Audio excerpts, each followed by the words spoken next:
अस्सलामु अलैकुम व रहमतुल्लाहि व बरकातहू। जी नाज़रीन, अज दे व्लॉग दे विच असीं माजी दी मशहूर गुलकारा अदाकारा मलका तरन्नम दी जिंदगी दा एक ऐसा वाक़या, एक ऐसी अनहोनी, एक ऐसा हादसा जिहदी वजह ने उन्होंने इंडिया बंबई छोड़ना पिया और पाकिस्तान दे विच आके रहायश अख्तियार करनी पई। ये एक तारीख दा छुपिया होया राज आ जिहड़ा अज तुहाडे नाल मैं बयान करांगा कि उन्होंने क्यों बंबई नूं छड्डिया और फिर लाहौर आके मुंतकिल हो गई। लेकिन अगर उस वेले वो बंबई ना छोड़ दियां तो फिर वो बंबई दे विच ही उन्होंने ते उहदे शौहर ने रहना सी ते उत्थे फिल्मां दे विच काम करना सी। तो उसकी मुकम्मल तफसीलात अज की इस वीडियो दे विच मैं तुहानूं दसांगा। लो जी, जे चैनल ते नवे हो तो चैनल नूं सबसक्राइब, लाइक और शेयर जरूर कर देना। तुहाडीआं मुहब्बतां दा बड़ा शुक्रिया। मलका तरन्नम नूर जहां गुलकारा भी सी, अदाकारा भी सी।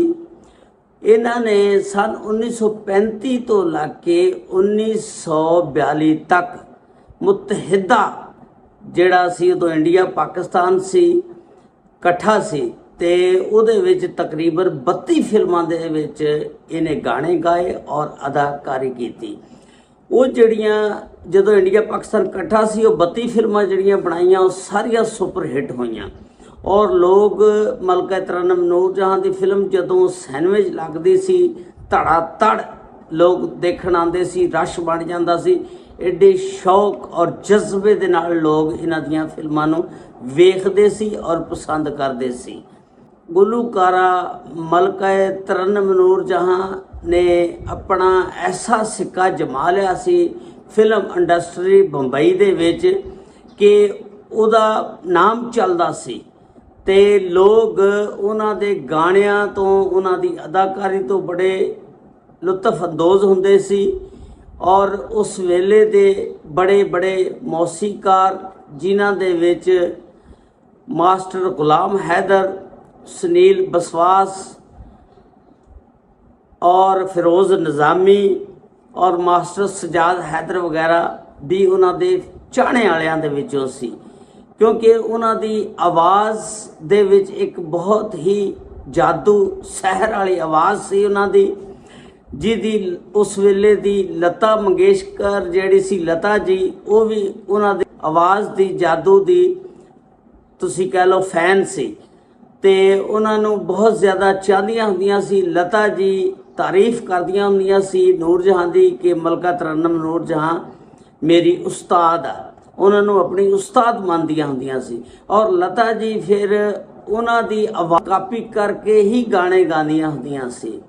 लेकिन उस वेले एक ऐसा वाक़या हादसा रोनमा होया कि सन 1942 दे विच मलका तरन्नम नूर जहां ने सैयद शौकत हुसैन रिजवी दे नाल शादी कर ली सी और शौकत हुसैन रिजवी जिहड़े वो भी बहुत बड़े फिल्म साज सी, फिल्म इंडस्ट्री नाल उन्हां दा तल्लक सी, फिल्मां बनाते हुंदे सी। 1900 तुसीं दे लो कि 42 तो लैके 1946 तक उन्होंने तकरीबन 4 फिल्मां बनाईयां और खानदान तो लैके जुगनू फिल्म तक मलका तरन्नम नूर जहां नूं हिरवन लिया ते और वो टॉप दीयां फिल्मां होईयां। ते जिस वेले सन 1947 च पाकिस्तान बनिया ते उस तो बाद 2-3 महीने पहला हलचल मच गई सी, रौला बन गया सी। एक इंडियन मैगजीन दा बहुत बड़ा सहाफ़ी सी राव पटेल जिहड़ा सी वो ना फिल्म इंडस्ट्री दे विच उहदा बड़ा सिक्का चलदा सी। उहदा एक फिल्मी मैगजीन सी ते वो जिहदे खिलाफ जो भी कुछ लिख दिंदा सी ना ते बस वो किसी फिल्म नूं चढ़ाउंदा सी कि किसी नूं गिराउंदा सी। इसे तरह साडे एक्टर जिहड़े देव आनंद साहब ने उस वेले दे इंडिया दे वो दसदे ने कि राव पटेल जिहड़ा ये जिहड़े मर्जी बंदे नूं और ਜਿਹੜੀ ਮਰਜ਼ੀ ਫਿਲਮ ਨੂੰ ਚੜਾ ਦੇਵੇ ਜਾਂ ਗਿਰਾ ਦੇਵੇ। ਉਹ ਬਹੁਤ ਤਾਕਤਵਰ ਤਰੀਨ ਆਦਮੀ ਸੀ। ਉਹਦਾ ਸਿਆਸਤ ਦੇ ਵਿੱਚ ਵੀ ਬੜਾ ਅਸਰੋ ਰਸੂਖ ਸੀ ਔਰ ਉਹਦੇ ਤਲਕਾਤ ਸੀ। ਇੱਕ ਦਫਾ ਸ਼ੌਕਤ ਹੁਸੈਨ ਰਿਜ਼ਵੀ ਸਾਹਿਬ ਉਹਦੀ ਕਿਸੇ ਗੱਲ ਤੋਂ ਨਾਰਾਜ਼ ਹੋ ਗਏ ਤੇ ਸ਼ੌਕਤ ਹੁਸੈਨ ਰਿਜ਼ਵੀ ਸਾਹਿਬ ਨੇ ਉਹਨੂੰ ਚੰਗੀਆਂ ਸੁਣਾਈਆਂ ਤੇ ਉਸ ਤੋਂ ਬਾਅਦ ਉਹਨਾਂ ਦੇ ਨਾਲ ਇਖਤਲਾਫਾਤ ਪੈਦਾ ਹੋ ਗਏ। ਇੱਥੋਂ ਤੱਕ ਕਿ ਸ਼ੌਕਤ ਹੁਸੈਨ ਰਿਜ਼ਵੀ ਸਾਹਿਬ ਨੇ ਇਹ ਵੀ ਕਹਿਤਾ ਸੀ ਕਿ ਮੈਂ ਤੈਨੂੰ ਗੋਲੀ ਮਾਰ ਦਿਆਂਗਾ। ਤੇ ਉਸ ਤੋਂ ਬਾਅਦ ਰਾਓ ਪਟੇਲ ਸਾਹਿਬ ਨੇ ਬਸ ਫਿਰ ਬੁਗਜ਼ ਉਹਦੇ ਖਿਲਾਫ ਅਦਾਵਤ ਸ਼ੁਰੂ ਕਰਤੀ ਤੇ ਉਹਦੇ ਖਿਲਾਫ ਨਫ਼ਰਤ ਅੰਗੇਜ਼ ਮਵਾਦ ਜਮ੍ਹਾਂ ਕਰਨਾ ਸ਼ੁਰੂ ਕਰਤਾ।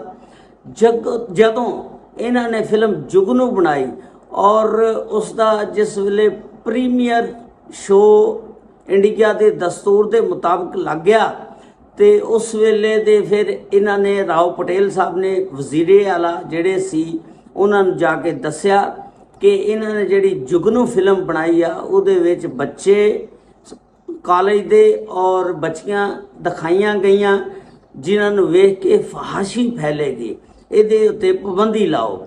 ਤੇ ਉਸ ਵੇਲੇ ਦੇ ਵਜ਼ੀਰੇ ਆਲਾ ਉਹ ਵੀ ਨਫ਼ਰਤ ਕਰਦੇ ਸੀ। ਉਹ ਵੀ ਫੌਰੀ ਉੱਠ ਕੇ ਉਹ ਪ੍ਰੀਮੀਅਰ ਸ਼ੋਅ ਦੇਖਣ ਚਲੇ ਗਏ। ਜਿਸ ਵੇਲੇ 6:30 ਵਜੇ ਸ਼ੋਅ ਮੁੱਕਿਆ ਉਹ ਵਾਪਸ ਆਏ, ਸਿੱਧੇ ਆ ਕੇ ਆਪਣੇ ਦਫ਼ਤਰ ਚਲੇ ਗਏ। ਆਂਦੇ ਹੀ ਉਹਨਾਂ ਨੇ ਫਿਲਮ ਜੁਗਨੂ ਤੇ ਪਾਬੰਦੀ ਲਾ ਦਿੱਤੀ।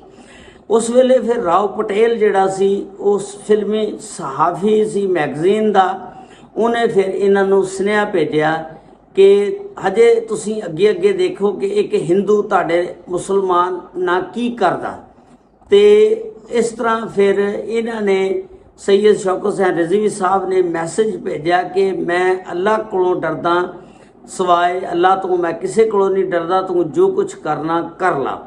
ਇਹਨਾਂ ਨੇ ਫਿਰ ਆ ਕੇ ਸ਼ੌਕਤ ਹੁਸੈਨ ਰਿਜ਼ਵੀ ਸਾਹਿਬ ਨੇ ਮਲਕਾ ਤਰਨਮ ਨੂਰ ਜਹਾਂ ਦੇ ਨਾਲ ਸਲਾਹ ਮਸ਼ਵਰਾ ਕੀਤਾ ਔਰ ਮਸ਼ਵਰਾ ਕਰਕੇ ਫੈਸਲਾ ਕੀਤਾ ਕਿ ਹੁਣ ਇੰਡੀਆ ਪਾਕਿਸਤਾਨ ਦੇ ਫਸਾਦਾਤ ਵੀ ਸ਼ੁਰੂ ਹੋ ਗਏ ਨੇ, ਸਾਨੂੰ ਇੱਥੋਂ ਨਿਕਲ ਜਾਣਾ ਚਾਹੀਦਾ, ਲਾਹੌਰ ਸ਼ਿਫਟ ਹੋ ਜਾਣਾ ਚਾਹੀਦਾ। ਇਹਨਾਂ ਨੇ ਫਿਰ ਫੌਰੀ ਫੈਸਲਾ ਕੀਤਾ ਲਾਹੌਰ ਆਣੇ ਦਾ ਔਰ ਆਪਣੀ ਫਿਲਮਾਂ ਦੇ ਨੈਗੇਟਿਵ ਵਗੈਰਾ ਜਾਂ ਕੋਈ ਮਾਲੋ ਸਵਾਬ ਪੈਸਾ ਪੂਸਾ ਸਾਰਾ ਕੁਝ ਉੱਥੇ ਹੀ ਬੋਲਾਏ, ਜਲਦੀ ਦੇ ਵਿੱਚ ਕੋਈ ਚੀਜ਼ ਨਾ ਲਿਆਏ, ਨਾਲ ਸਿਰਫ ਆਪਣਾ ਹੁਨਰ ਵਗੈਰਾ ਜਿਹੜਾ ਹੀ ਉਹਨਾਂ ਦੀ ਸਲਾਹੀਅਤ ਸੀ ਉਹ ਚੀਜ਼ਾਂ ਲੈ ਕੇ ਆ ਗਏ ਔਰ ਉਹਨਾਂ ਦੀ ਉਸ ਹੁਨਰ ਔਰ ਸਲਾਹੀਅਤ ਦੀ ਵਜ੍ਹਾ ਨਾਲ ਫਿਰ ਉਹਨਾਂ ਨੇ ਫਿਲਮ ਇੰਡਸਟਰੀ ਵਿੱਚ ਆਪਣਾ ਦੁਬਾਰਾ ਮਕਾਮ ਬਣਾਇਆ। ਸ਼ੌਕਤ ਹੁਸੈਨ ਰਿਜ਼ਵੀ ਸਾਹਿਬ ਜਿਹੜੇ ਨੇ ਇਹ ਪਾਕਿਸਤਾਨ ਫਿਲਮ ਇੰਡਸਟਰੀ ਦੇ ਬਾਨੀਆਂ ਦੇ ਵਿੱਚੋਂ ਸ਼ਾਮਲ ਸੀ ਤੇ ਔਰ ਇਹ ਕਟਰ ਮੁਸਲਿਮ ਲੀਗੀ ਸੀ, ਲੇਕਿਨ ਅਚਾਨਕ ਇਹਨਾਂ ਦਾ ਬੰਬਈ ਛੋੜਨਾ ਔਰ ਪਾਕਿਸਤਾਨ ਲਾਹੌਰ ਸ਼ਿਫਟ ਹੋ ਜਾਣਾ ਤੇ ਫਿਲਮ ਇੰਡਸਟਰੀ ਵਾਸਤੇ ਇੱਕ ਹੈਰਾਨਕੁਨ ਬਾਤ ਸੀ।